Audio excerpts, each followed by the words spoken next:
ये कहानी है पुणे के मैदान पर खेले गए उस महामुकाबले की, जहां महज एक क्रिकेट मैच नहीं खेला जा रहा था, बल्कि भारतीय क्रिकेट के एक नए युग के सूरज का उदय होने जा रहा था। इंडियन क्रिकेट हिस्ट्री का सबसे सफल कप्तान, जिसे दुनिया कैप्टन कूल के नाम से जानती है, जिसने आईसीसी के तीनों प्रारूपों में इंडिया को विश्व विजेता बनाया था। ICC World Cup 2011, India are the new champions. What a performance!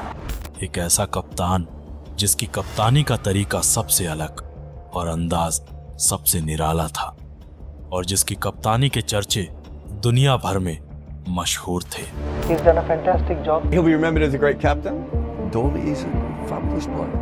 लेकिन 4 जनवरी 2017 को क्रिकेट का वो सुल्तान अपनी सल्तनत छोड़ चुका था। महेंद्र सिंह धोनी का युग समाप्त हो चुका, अब नई पीढ़ी जगह ले चुकी है। महेंद्र सिंह धोनी ने वनडे और T20 से कप्तानी छोड़ने का ऐलान किया है। अब विरासत एक ऐसे खिलाड़ी के हाथों में थी जिसकी रगों में खून की जगह जीत का जुनून दौड़ता था, जो अगर जीत का इरादा कर ले तो दुनिया के किसी भी आक्रमण को अकेले नेस्तनाबूद करने का दम रखता था, जिसके आगे दुनिया का बड़े से बड़ा गेंदबाज भी पानी मांगता नजर आता था। लेकिन दुश्मन कोई आम नहीं था। सामने थी इंग्लैंड की टीम, जो 2015 के विश्व कप की राख से उठकर एक मॉन्स्टर बन चुकी थी।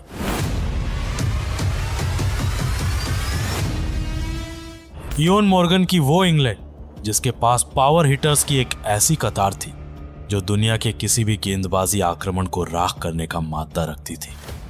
इंग्लैंडियों की ये फौज महज खेलने नहीं, बल्कि इस मुल्क के आत्मसम्मान को अपनी आक्रामकता के पैरों तले कुचलने आई थी। लेकिन इंग्लैंडी उस दिन पुणे के मैदान पर आने वाले तूफान से बेखबर थे, जो न सिर्फ उनकी अकड़ बल्कि उनके अहंकार की दीवारें भी ढहाने वाला था। नमस्कार, आप देख रहे हैं क्रिकेट एनकाउंटर्स, जहां क्रिकेट सिर्फ एक खेल नहीं, एक जंग होती है। 15 जनवरी 2017 पुणे का वो मैदान जहां इंडिया और इंग्लैंड के बीच 3 मैचों की ओडीआई सीरीज का पहला मैच खेला जा रहा था। दोनों टीमों के कप्तान टॉस के लिए मैदान में आ चुके थे। सिक्का उछला और गिरा भारतीय कप्तान के पक्ष में। इंडिया ने टॉस जीतकर इंग्लैंडियों को पहले बल्लेबाजी के लिए आमंत्रित किया। कप्तान इयोन मॉर्गन ने इंग्लैंड के 2 खूंखार भेड़िए एलेक्स हेल्स और जेसन रॉय को पहले बल्लेबाजी के लिए मैदान पर उतार दिया। वहीं इंग्लैंड के दोनों खूंखार भेड़ियों ने शुरुआत में थोड़ा संयम रखा। 6 ओवर तक इंग्लैंड के खाते में 38 रन आ चुके थे। इंग्लैंडी भेड़ियों ने इंडिया के गेंदबाजों पर धीरे धीरे आक्रमण कर अपने तेवर दिखाना शुरू कर दिया था। तत्पश्चात टीम इंडिया के कप्तान किंग विराट कोहली ने पारी का 7वां ओवर फेंकने के लिए उमेश यादव को बुलाया, और इसी ओवर की दूसरी बॉल पर बुमराह का डायरेक्ट हिट हिल्स का काम तमाम कर गया। हिल्स दूसरा रन चुराने की कोशिश में बुमराह का शिकार हो गया। अब जेसन रॉय का साथ देने इंग्लैंडियों का सबसे मजबूत सेना नायक जो रूट बल्लेबाजी के लिए मैदान में आ चुका था। दोनों ने मिलकर इंडिया के गेंदबाजों पर कड़ा प्रहार शुरू कर दिया था, जिसका जवाब इंडिया के किसी भी गेंदबाज के पास नहीं था। इंडिया का हर एक गेंदबाज इन दोनों के आगे बेअसर दिखाई दे रहा था।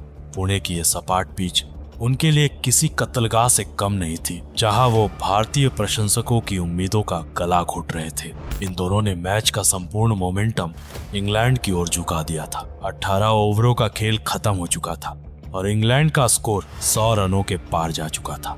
इंग्लैंड के ये दोनों बल्लेबाज इस मुकाबले को भारत से दूर ले जा रहे थे, लेकिन 19वां ओवर डालने आए सर रविंद्र जडेजा की गेंद रॉय के बल्ले को छकाते हुए सीधे धोनी के दस्तानों में चली जाती है, और धोनी पलक झपकने से पहले स्टंप्स पर रखी गिल्लियां बिखेर देते हैं। नतीजन जेसन रॉय को पवेलियन वापस लौटना पड़ता है, जिसके बाद मैदान पर आता है इंग्लैंडी कप्तान इयोन मॉर्गन। मॉर्गन ने आते ही अश्विन की गेंद पर एक जबरदस्त छक्का जड़ अपने खतरनाक इरादे स्पष्ट कर दिए थे। अब एक तरफ था किंग ऑफ मॉन्स्टर और दूसरी ओर था शांत लेकिन घातक हाथी। दोनों इंडिया के गेंदबाजों पर प्रहार कर रहे थे। ऐसे में किंग कोहली ने काली शक्तियों के मालिक हार्दिक पांड्या के हाथों में गेंद थमाई। अपने स्पेल का 5वां ओवर डालने आए हार्दिक पांड्या ने काली शक्तियों का आह्वान कर इंग्लैंड के सबसे बड़े मॉन्स्टर इयोन मॉर्गन को आउट कर भारत को राहत की सांस दिलाई।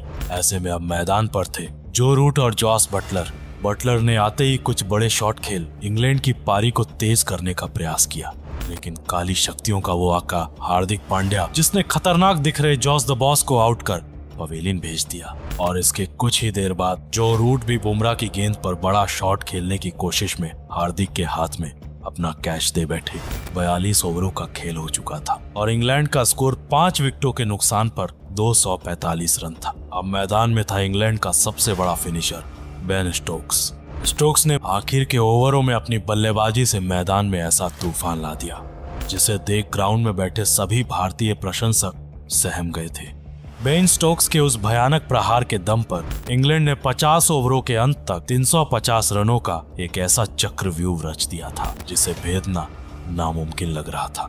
ये महज एक लक्ष्य नहीं था, ये एक मौत का फरमान था जिसे इंग्लैंड की उस भौकालिक टीम ने भारतीय खिलाड़ियों के लिए भेजा था, जिसका पीछा करने के लिए टीम इंडिया के कप्तान किंग कोहली ने राहुल और धवन की जोड़ी को मैदान में उतार दिया था। 351 रनों का पहाड़ और सामने खड़ा था इंग्लैंड का वो तेज गेंदबाजी आक्रमण जो दुनिया की किसी भी बल्लेबाजी क्रम को धराशाही करने का दम रखता था।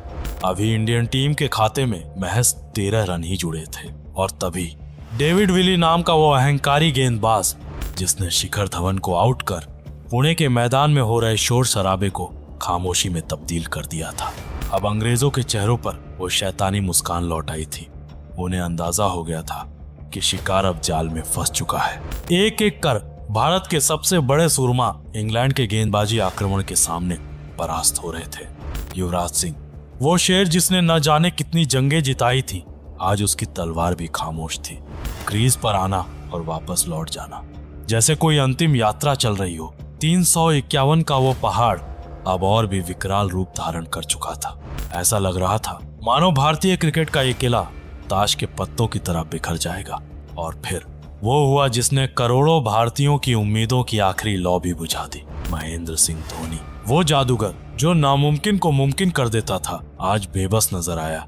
जब कैप्टन कूल का विकेट गिरा तो लगा जैसे युद्ध समाप्त हो गया हो। महज 63 रन के स्कोर पर भारत के 4 बड़े विकेट गिर चुके थे।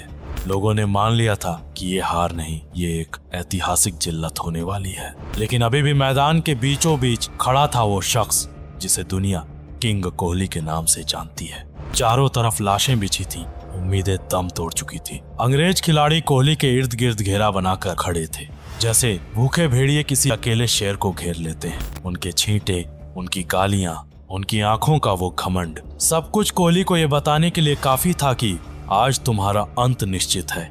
लेकिन दुनिया भूल गई थी कि जब शेर घायल होता है तो वो और भी आक्रामक हो जाता है। जब पुणे की गलियों में मातम जैसा सन्नाटा छा चुका था, तब क्रीज के बीचों बीच 2 जाबाज खड़े थे।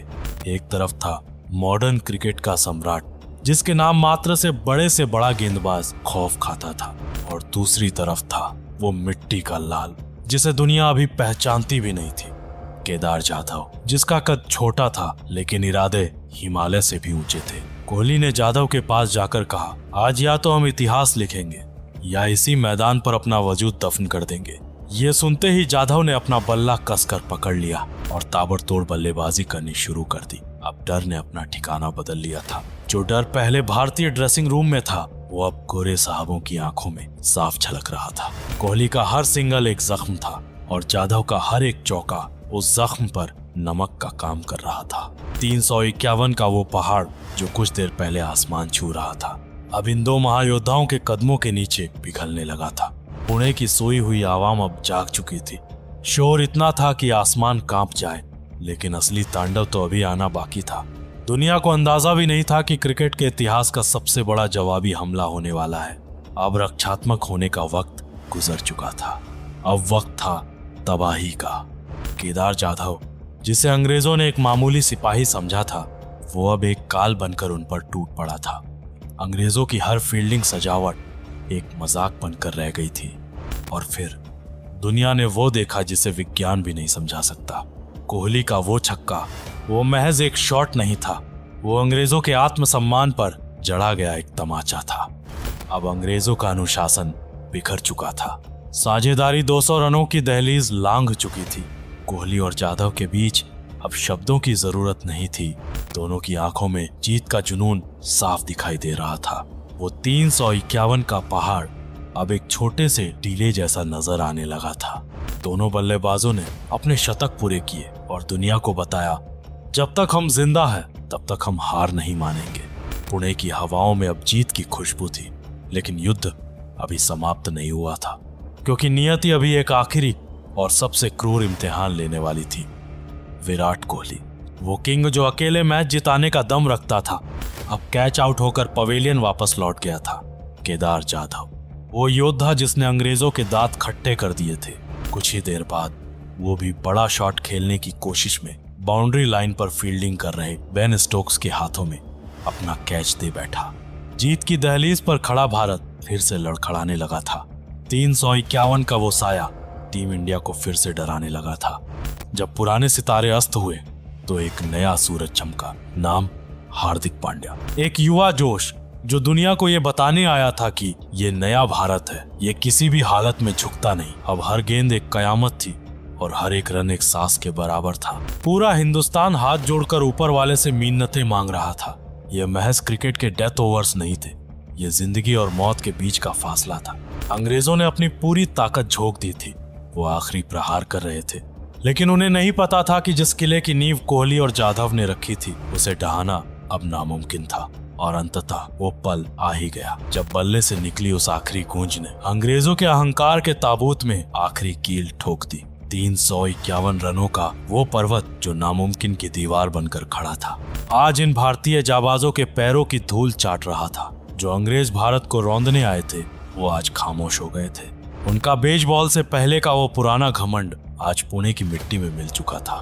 कोहली और जाधव का वो आलिंगन इतिहास के पन्नों में अमर हो गया था। ये महज एक क्रिकेट मैच नहीं था, ये था पुणे का महासंग्राम।